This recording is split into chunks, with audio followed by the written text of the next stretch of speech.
코인 왕자입니다. 비트코인이 1억 2,500 잘 유지해주고 있고요. 현재 가격은 장중에 움직임은 있었지만 지금 보합에서 마감이 될 것 같습니다. 변곡점 돌파 이후에 위치가 잡혔는데요. 총 3가지로 한번 확인을 해보겠습니다. 이제 첫 번째는 짧은 단기 조정 이후에 상승이 될 가능성을 열어놔야 됩니다. 1번과 2번까지는 이제 긍정적인 포지션을 보는 거고, 3번 같은 경우에는 길어지면 많으면 한 달까지 빠질 수가 있거든요. 그래서 지금부터 만약에 하락이 된다 그러면은 11월 말에서 12월 초까지 하락 가능성을 열어놔야 되고요.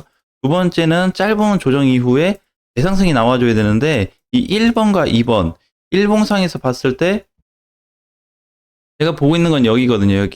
여기에서 이번에 고점 가격으로 봤을 때 이 라인이 부셔지지만 않으면 괜찮습니다. 그러니까 가격이 1억 1200 정도, 1억 1150, 네, 그 정도까지는 밀려도 괜찮습니다. 그러니까 이제 여기부터 여기까지니까 이 라인 위에서만 놀아주면은 문제가 없어요. 얘가 이렇게 빠지더라도, 여기서 횡보가 나오더라도 이게 문제가 되진 않거든요. 만약에 어제 봤던 자리는 우리 1억 1500짜리인데 여기, 그 다음에 여기 1번 첫 번째 붕괴 자리, 2번 두 번째 붕괴 자리인데 마지막 붕괴 자리가 이제 여기 가격이거든요. 그래서 여기만 훼손이 되지 않으면 비트코인은 여기에서 얼마든지 움직임 이후에 반등이 나올 수 있는 걸로 확인이 되고 있어요. 그래서 중요한 거는 이제 그림이 이렇게 되는데, 짧은 조정 이후에 그냥 가는 거, 다시 또 그냥 가는 겁니다. 이렇게. 그래서 빠바방 치고 가는 이런 폭등 강세가 한번 등장할 건지, 아니면은 횡보가 좀 길어진 이후에 그냥 느슨하게 또 이렇게 천천히 가는 이런 패턴이 이어질지, 이게 방금 얘기했던 1번과 2번 패턴에서 상승 흐름으로 보시면 될 것 같아요. 일단은 저게 나올 걸로 예상은 하고 있고요. 만약에 이제 최악의 상황으로 가게 된다면 이 구간을 깨고 내려갔을 때는 시간이 길어질 수 있습니다. 여기를 깨고 내려가게 되면 가격대가 다시 1억이 올 거예요. 근데 왜 여기까지 공간이 만들어지게 되냐면 밑에서 단기간에 급등이 너무 많이 되다 보니까 그거에 따른 하락폭이 생긴 것 뿐입니다. 물론 하락폭이 생겼다 그래서 무조건 여기를 깬다든지 무조건 오는 경우는 없어요. 그것도 이제 상황에 따라서 좀 달라지는데, 이제 이렇게 보는 거죠. 만약에 이렇게 흘러내려가지고 1억까지 오거나 이 구간이 붕괴됐다라고 했을 때는 이 시간에 대한 조정을 좀 견디셔야 될 것 같습니다. 요거 끝난 이후에는 재반등이 다시 나올 수가 있거든요. 근데 이제 문제가 되는 건 뭐냐면, 우리는 이제 투자하는 입장이기 때문에 가능한 조정이 짧으면 좋아요. 짧은 단에서 쭉 가야지 이제 좋은데, 조정이 길어지면 여러분들 지루하죠. 대신에 여기에는 숨겨진 비밀이 하나 있는데, 조정이 길어져서 하락을 맞이하게 되면은 그만큼 더 많이 갑니다. 예, 이거는 항상 시장의 비율상 만들어지는 부분인데, 어쨌든 이번에 이제 반등이 나왔으면 이거에 따른 조정이 다시 나온다. 그럼 조정 대비 반등 포지션이 다시 잡힌다고 보시면 돼요. 예, 그래서 사실 이제 결론만 얘기하면 조정이 길게 나온다고 해서 나쁜 것도 아니고, 네, 바로 간다고 해서 뭐 좋은 것도 아니다, 그다. 어쨌든 지금 돌파 이후의 대응 방법은 이렇게 3가지로 압축을 시켜볼 수 있어요.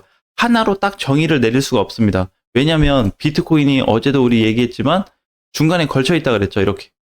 이렇게 걸쳐 있는 가운데에서 어느 한 방향을 선택할 수 없어요. 그러니까 위로 조금 가지고 나서 다시 검토하든지 밑으로 가고 나서 다시 검토하면 이제 좀 내용이 맞는데, 지금은 이렇게 중간 사이클에 걸쳐 있기 때문에 이거를 지금은 좋게 볼 수 없겠죠. 그래서 비트코인이 일단은 단기 조정이 추가로 나올 수 있는 가능성을 좀 열어두고 대응 준비를 해야 될 것 같습니다. 아마 단기간에 하락이 안 나오면 횡보 나올 가능성이 지금 매우 높거든요. 이게 지금 분봉에서 보면은 어제 여기서 출렁거리고 전체적으로 따지면 박스권이거든요. 자, 그래서 횡보가 계속 나오고 있는데 이 구간도 조금 더 자세히 보니까 깨지지 않고 이런 패턴을 만들어주고 있습니다. 단기 추세상 계속해서 밀리긴 하는데 들었다가 밀리고 들었다 밀려도 어떻게 공간은 점점 올라가고 있는 거죠. 이런 패턴을 한번 볼 수가 있고, 그 다음에 이제 첫 번째 거래 터진 이후에 그 다음 거래가 없습니다. 그러니까 매도 물량이 다시 또 터졌다든지 이중 물량이 터졌거나 이러한 부분은 없기 때문에 아직까지 비트코인을 경계하는 것 뿐이지 나쁘다고 볼 수 없고요. 자, 그다음에 이제 두 번째로는 오늘 반등하고 있는 코인들.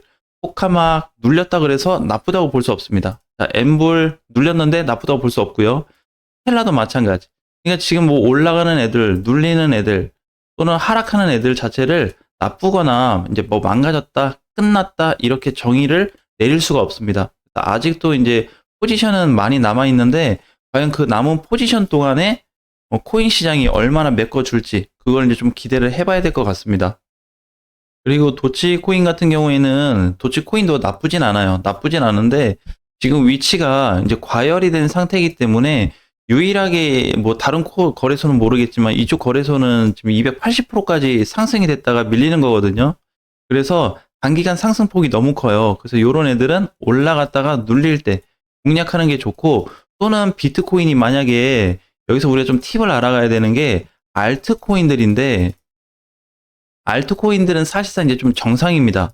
이게 정상이라는 게 무슨 얘기냐면 뭐 이렇게 틀어지거나 망가지지 않았어요. 일부 알트코인들이 너무 간혹 가다가 너무 세게 가버려가지고 그냥 훅 하고 떨어지는 애들이 있는데, 이런 애들을 제외한 지금처럼 뭐 천천히 가고 있는 애들이나 이제 반등하고 있는 애들은 나쁘다고 볼 수가 없습니다. 그래서 정상 범위에 있고, 비트가 이번에 조정받을 때 알트 가능성을 높게 보셔야 돼요. 비트 조정 시 알트 강세. 네, 이게 흔한 데서 터질 수가 있습니다. 왜 그 작년도 마찬가지였고, 항상 이제 보게 되면 비트코인 조정 구간이 있어요. 짧지 않았습니다. 비트코인 조정 구간을 보게 되면 이 당시 때, 그죠? 행보 굉장히 길었죠. 이때 알트코인들 상당히 많이 갔고요. 그 다음에 여기도 마찬가지. 초창기에 올라갔다가 해서 조정받을 때도 알트코인 많이 가고요. 여기서 조정받을 때도 마찬가지. 그래서 사실상 올라간 것만 치면 올라간 게 몇 개 없습니다. 이게 요 구간이 한 4덩어리 정도 되는데 오히려 그거보다 조정 폭이 더 길었죠. 이때 알트코인들의 흐름이 굉장히 강했다는 걸 한번 기억을 해본다면 21년도 불장도 마찬가지고요. 그럼 지금으로 봤을 때 과연 이제 이렇게 올라오는 코인들 갔다가 눌리는데 이거를 긍정적으로 봐야 되냐, 이렇게 한번 따져볼 수 있겠죠. 근데 토카막을 만약 예로 들으면 이게 이제 무슨 범위가 나타나냐면, 오늘 봤을 때 토카막, 엠블 아니면 뭐 스텔라 이런 애들 봤을 때 단기 저항 돌파가 바로 나타나고 있죠. 그러니까 기존에는 여기를 못 넘어가고 계속 헤매면서 수개월 동안 왔다 갔다 했던 게 이제 하루 만에 다 뚫렸습니다. 그러니까 돌파 과정이 하루 만에 뚫린 거죠. 자, 이것도 이제 마찬가지. 엠블도 마찬가지. 그냥 좋다 나쁘다 이렇게 보는 게 아니라 최근에 저항 자리가 이렇게 여러 가지 겹겹이 있는 애들조차도 한 번에 뚫어버리죠. 그래서 한 번에 뚫렸을 때 터져주는 이 거래량이 의미가 있다. 그래서 재공략할 수 있는 아마 기회가 많이 생길 것 같아요. 이번에 비트코인이 눌린다든지 아니면은 알트코인들이 약간의 조정을 받게 된다고 한다면, 현금을 보유하신 분들이나 아니면은 상승 매수 관점에서 보신 분들은 다시 재접근을 해가지고 공략하는데 상당히 좋은 찬스가 될 거다. 현금이 없으신 분들도 아쉬워할 필요는 없습니다. 그래서 약간 조정을 좀 견딘다고 했을 때는 추가 상승으로 이어질 가능성이 높기 때문에 이쪽을 좀 계산을 했으면 좋겠어요. 자, 여기서 마지막으로 가장 중요한 거는 이겁니다. 이거 별로 안 중요해 보이죠? 네. 어차피 누군가 사면 거래는 만들어지는 거고, 누군가 팔면 그것도 거래가 만들어지는 거거든요. 당연한 얘기죠. 근데 우리는 거기에서 항상 시장에 사이트를 찾아볼 수 있었습니다. 단순하게 거래만 가지고도 시장이 어떤 변동사항이 있었는지, 지금 이 나오고 있는 이 거래량이요, 올해 3월에 히트를 쳤었던 마지막 강세 구간에 거래하고 똑같습니다. 처음에 나왔었던 이 봉이. 근데 한 봉 더 나왔죠. 그럼 앞전에 올해 3월 대비 지금 거래가 훨씬 더 많이 발생하고 있다. 이렇게 보셔야 됩니다. 이 말은 즉슨 뭐냐면, 전거래 대비 이번에 나온 거래가 더 많다는 거는 앞으로 우상향 시세가 더 커질 수 있다는 거예요. 대신에 이제 거기에는 이제 이런 게 이제 포함이 돼 있겠죠. 쉬었다 가는 과정. 이렇게 쉬었다 가는 과정. 이때도 상승하고 나서 조정을 거쳤거든요. 그러니까 이렇게 횡보가 나와도 되고, 아니면 이렇게 갔다가 약간 눌려도 돼요. 출렁거려도 상관이 없습니다. 그래서 지금은 올해 초기를 완전히 잡아먹는 그런 라인이기 때문에 지금 국내 거래소만 이런 게 아니고요. 해외 거래소 같은 경우에도 상당한 거래량이 발생되고 있다는 거를 좀 기억을 해본다면, 아, 돈이 들어오기 시작했구나. 그러니까 작년 초기를 보면은 이런 자리죠. 이렇게 지금 터져서 비트코인이 단기 과열에 걸려버린 건데 쉬었다 가도 괜찮다는 거예요. 근데 꼭 이렇게 횡보가 나온다는 게 아니라 약간 눌렸다 가도 상관이 없다. 그러니까 요게 이제 최악으로 좀 고르기는 했는데 이거조차도 버티게 한다면 시장에서는 뭐 그렇게 힘든 부분은 따로 없을 것 같고 오히려 알트코인들이 반등이 주어지는 시기가 나올 수 있기 때문에 그쪽에 대한 관심을 좀 더 갖는 게 이번에 타이틀이 될 것 같습니다. 다음 시간에 뵙겠습니다.